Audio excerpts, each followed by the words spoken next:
Hello again, everyone. So I'm just going to complete my little set of Transformers done up by World's Smallest Action Micro Figures. I've done the other two, Optimus and Bumblebee, and that's the end of it. It's unfortunate they don't go deeper. Like, I'd like to see a sound wave. That'd be cool. Alright, so this will be a quick video then.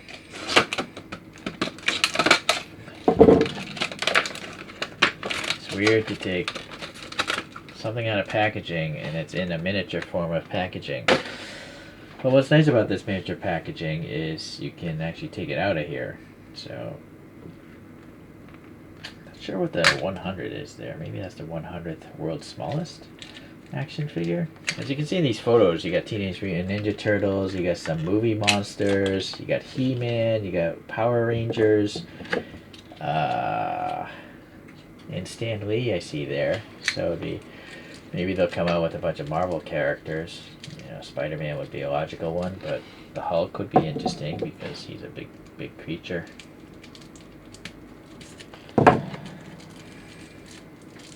This is a stand, by the way, this one, and I'm pretty sure it's going to be hard for this to stand without it.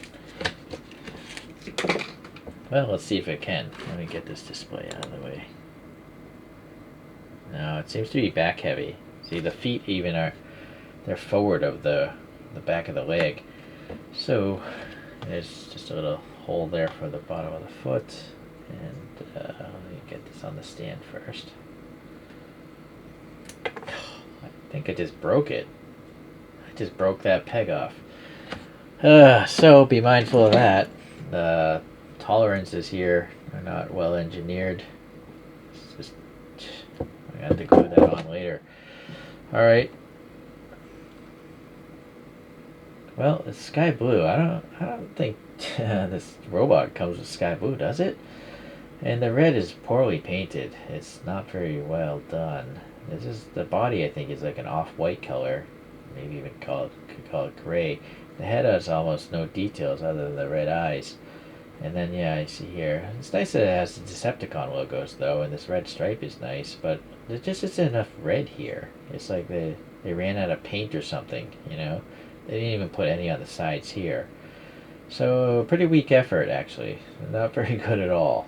Alright, well, that's it. Not much else to talk about. The thing is tiny. I guess maybe you want to know how tall it is. It's like 32 millimeters, or 1¼ inches, maybe?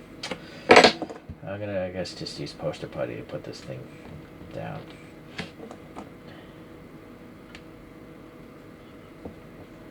Tiny little bit of poster putty. I don't think poster putty ever does damage. Seems to be pretty inert.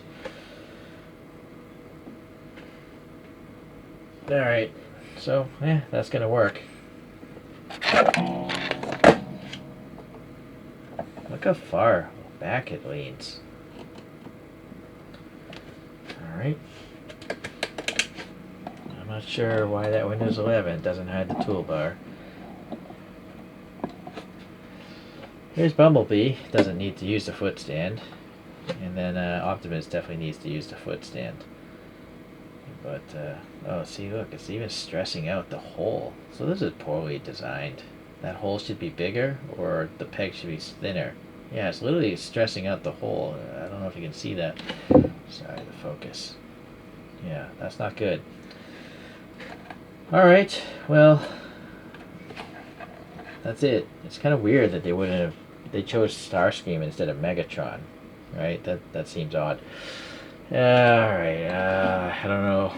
We'll see in the next really small figure review. I don't think I'm going to get any of these other micro. I don't think I'm going to get anything for this brand. I just don't like the other franchises they're doing. But if they end up doing Marvel, it's a possibility I might do some of those characters. Thanks for checking this out. We'll see you the next time around.